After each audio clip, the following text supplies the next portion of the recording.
test is in 4-part, Part 1, Part 2, Part 3, and Part 4. Now look at Part 1. You'll hear a woman complaining about an item she has bought. First, you have some time to look at questions 1 to 4.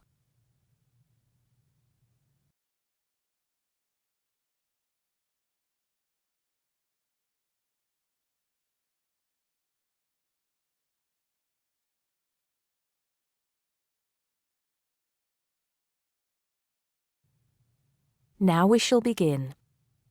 You should answer the questions as you listen because you will not hear the recording a second time.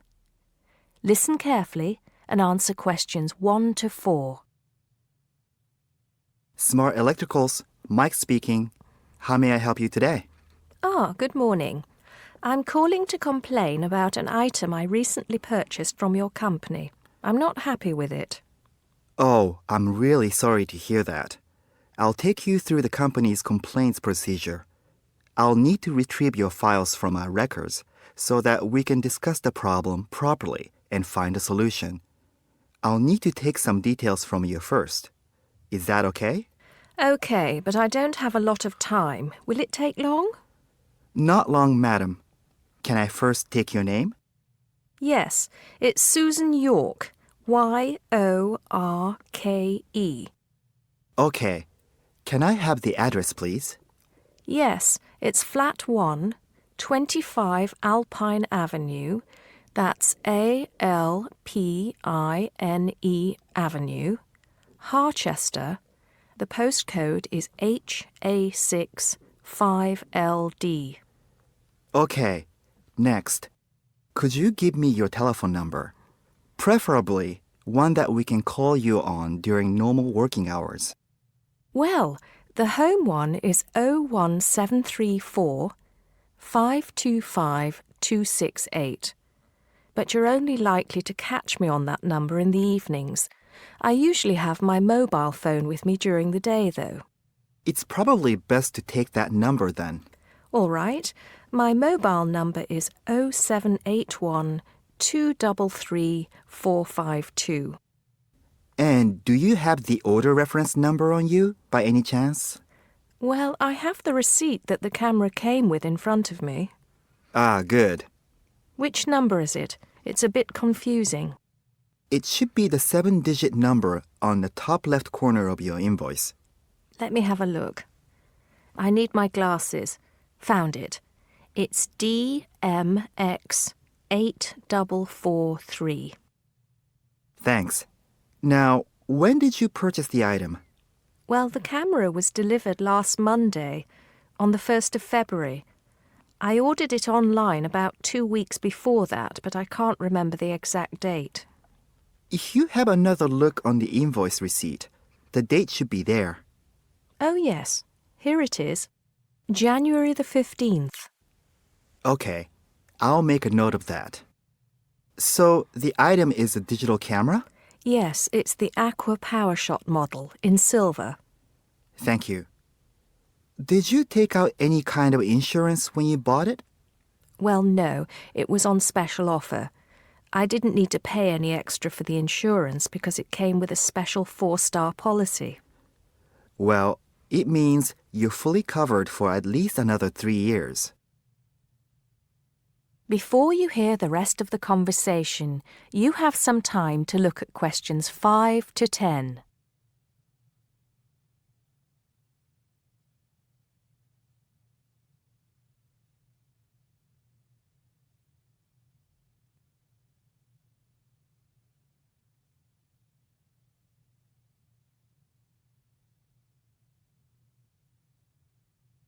Now listen and answer questions 5 to 10.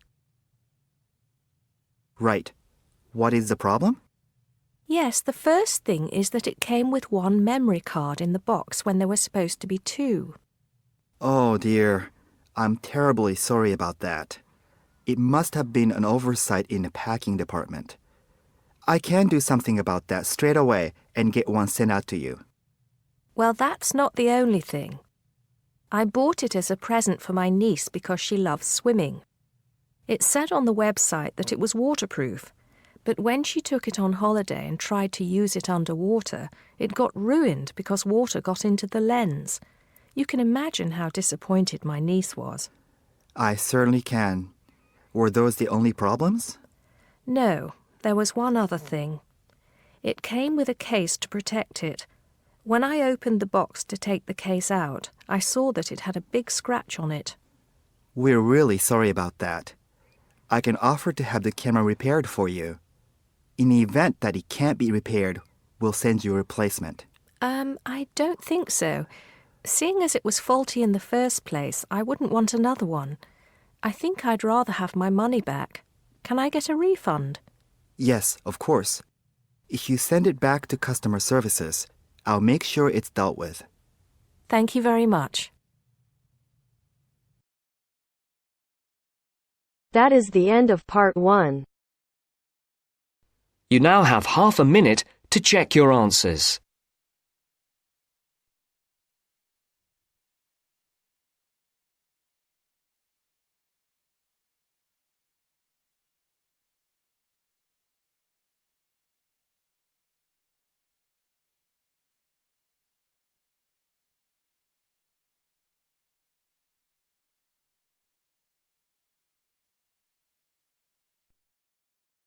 Now turns to part 2. Part 2. You will hear 3 students talking to their tutor about the presentation they are planning. First, you have some time to look at questions 11 to 17.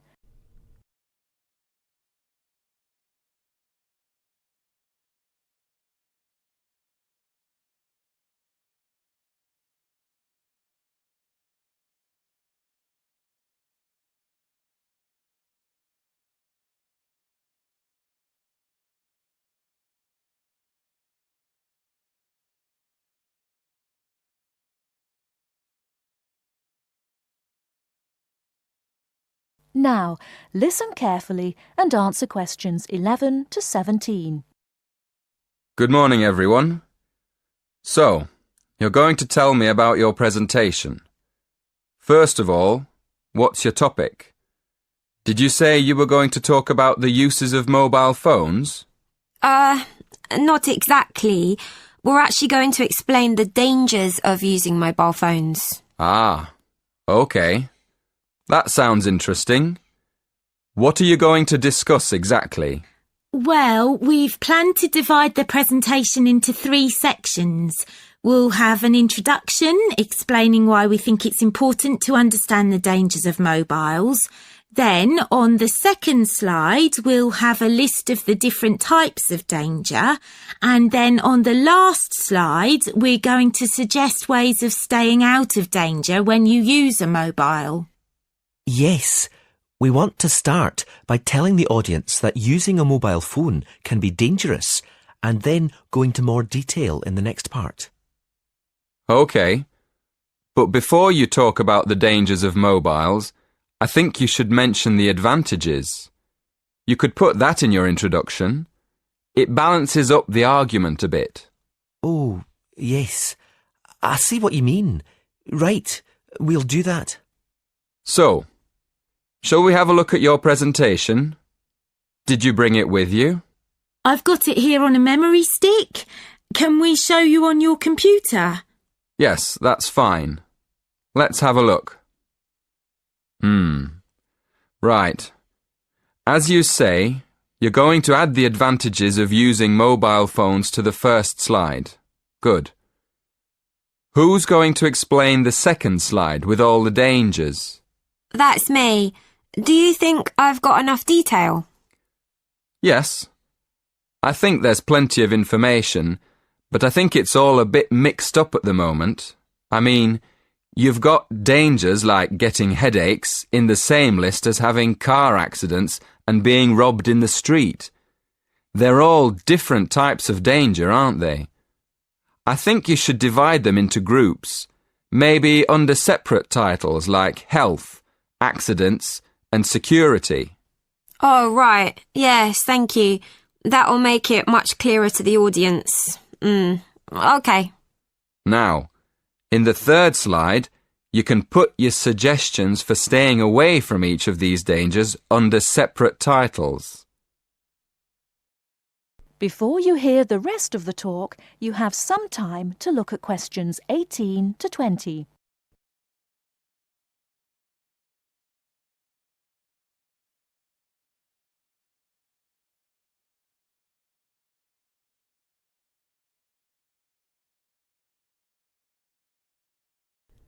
Now listen and answer questions 18 to 20.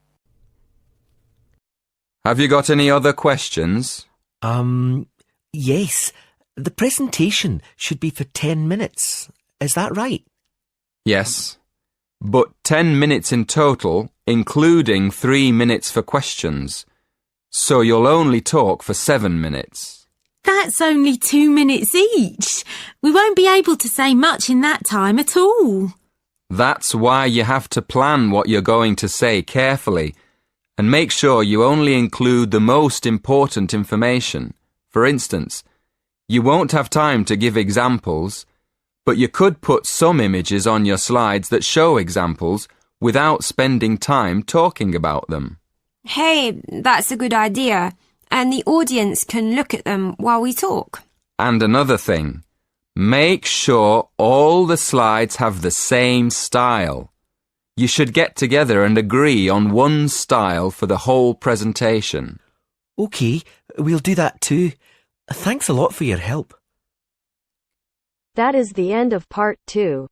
You now have half a minute to check your answers.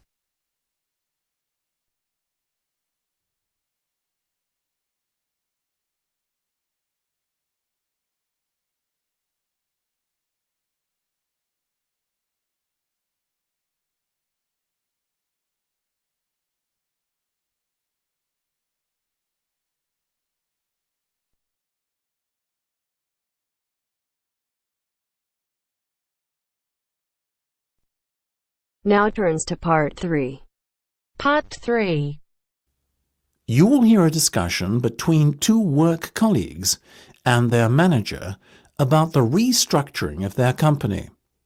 First, you have some time to look at questions 21 to 25.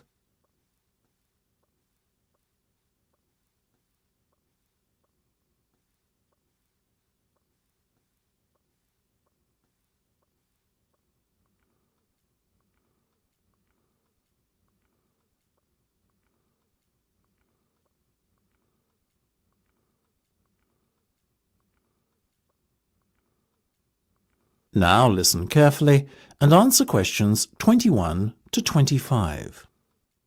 Come in, both of you. I believe you wanted to talk to me about something, is that right? Yes. Basically, all the staff are concerned about what the restructuring of the company is going to mean for them. None more so than myself and Nam, as we are the newest members. As I said to all staff at the meeting last week, there's no cause for concern. There will be no compulsory redundancies. All redundancies will be on a voluntary basis. Yes, we understand that, but to tell the truth, we just want a little reassurance that our jobs are safe. Look, Anne and Penny, the company isn't going to be short-sighted and let its bright young minds go. Besides, we've already met our target for the number of voluntary redundancies we want to secure. In fact, there's a waiting list. You know as well as I do that the age profile of staff at this company needs to come down. A lot of our employees are close to retirement age and are just going through the motions until they can take their pensions. That's why we decided on this redundancy initiative. We want to encourage those that would be happy to leave to do so and employ younger, more motivated staff. I guess that makes us feel a little better. But we're also worried about the upcoming salary review. What will it mean for us? Given the fact that the company's motivation for this restructuring initiative is not to cut costs, you needn't be worried that there will be a negative effect on your salaries. We are running a very profitable business and we will reward our top performers in the upcoming review. Both of you fall into that category, so you can expect a healthy bonus and salary increase. Simple as that. That's good to know. Another thing on our minds was the fact that With all these voluntary redundancies happening in the next few months, there will be a lot of positions opening up higher in the company. What we were wondering is, will the recruitment drive be an internal or an external one? Obviously, we will recruit internally where possible. That has always been company policy. So, if you're asking me will there be opportunities to gain a promotion in the near future, then the answer is very definitely yes. The type of candidate we would be looking for has a proven track record and is performance-driven. How can we improve our chances of getting promoted then when the opportunity arises? Well, in the meantime, be prepared to take on additional responsibilities, especially those relating to the management of other members of staff. Obviously, the higher up you go in the company, the more involved you'll be in managing people. What the management team is looking for then is proof that you can work effectively with and manage other members of staff. Before you hear the rest of the discussion, you have some time to look at questions 26 to 30.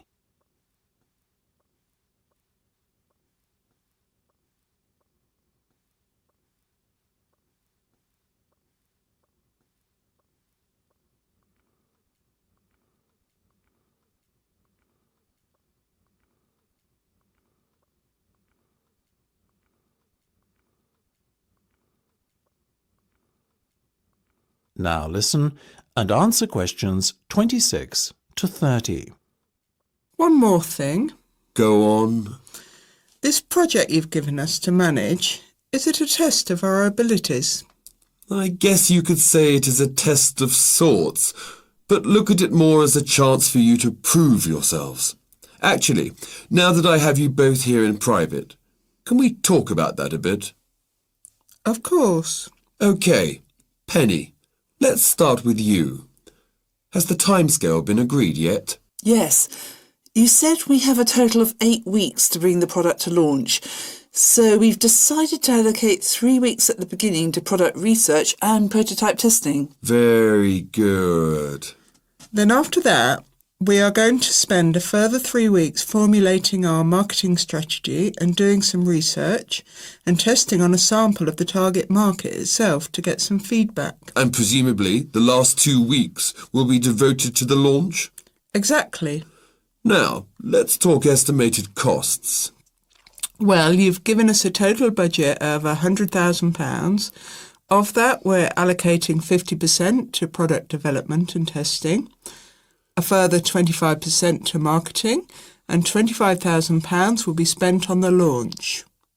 Penny, give me a breakdown of the launch costs, would you? Sure.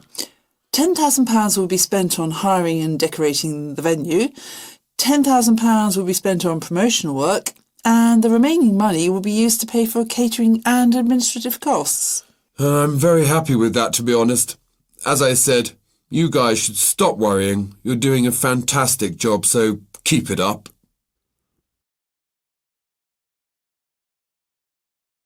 That is the end of part 3.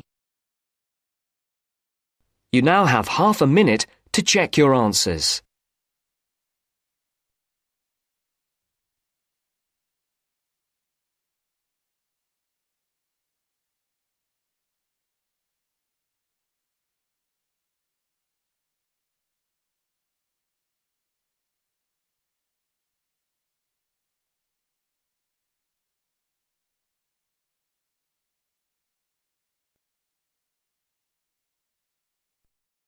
Now turns to part 4.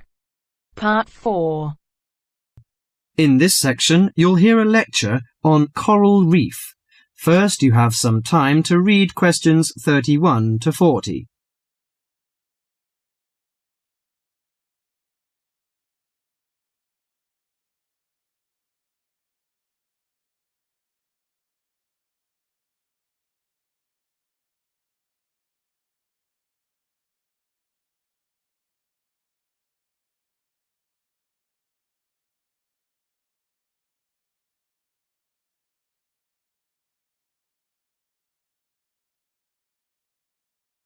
Now listen carefully to the lecture and answer questions 31 to 40. Do you fancy diving in the wonderful world of coral reefs, green sponges, colourful fish and red crabs? It is a rich garden beneath the waves. But how much do you know about the corals? Are they animals or plants? What are the threats to coral reefs? Today, Mr. Tim Harford, Executive Director of the Coral Reef Alliance, is going to introduce the facts about coral reefs. Good afternoon, everyone. Coral reefs are one of nature's most magnificent creations. It is filled with thousands of unique and valuable plants and animals. Over 1/4 of all marine species depend on healthy coral reefs. Humans also depend on coral reefs. These marine ecosystems are the primary source of food and income for millions of people, a vast repository of valuable chemical compounds and medicines, and a natural wave barrier that protect beaches and coastlines from waves and storms. Coral is actually the exoskeletons of coral polyps. Made from limestone, these skeletons build up over time, forming the reef.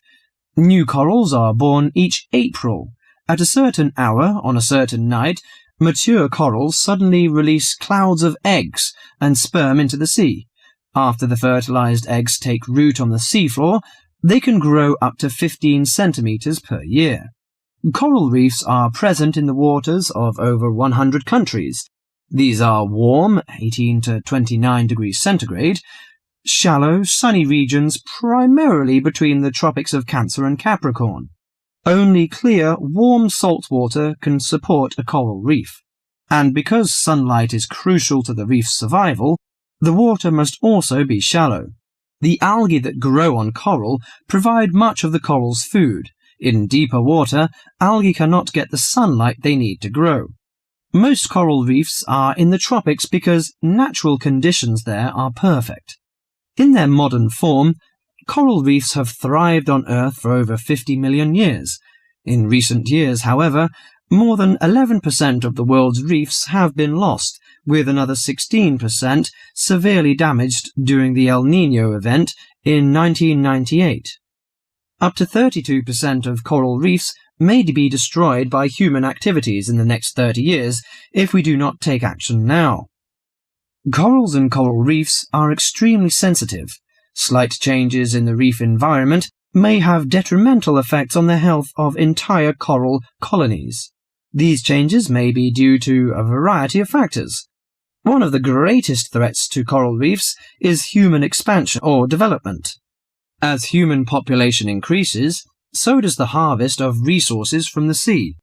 Due to overfishing, reef fish populations have been greatly decreased in some areas of the world. The removal of large numbers of reef fish has caused the coral reef ecosystems to become unbalanced. As we know, corals are also very popular as decorations. A large amount of the most healthy corals are selected by commercial collectors. They sell the corals to souvenir shops, where a large number of tourists wait to purchase them as decorations or souvenirs. Coral reefs also receive much damage from both commercial and private vessels. The leakage of fuels into the water and the occurrence of spills by large tankers are extremely damaging to local corals. Although much of the coral reef's degradation is directly blamed on human impact, there are several natural disturbances which cause significant damage to coral reefs. The most recognized of these events are hurricanes or typhoons, which bring powerful waves to the tropics. These storm waves cause large corals to break apart and scatter fragments about the reefs.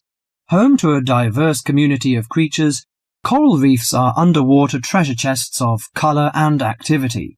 Predators and prey swim and crawl among the coral in nature's never-ending dance of life and death. This lively, fascinating world beneath the waves is just waiting to be explored. That is the end of part 4. You now have half a minute to check your answers.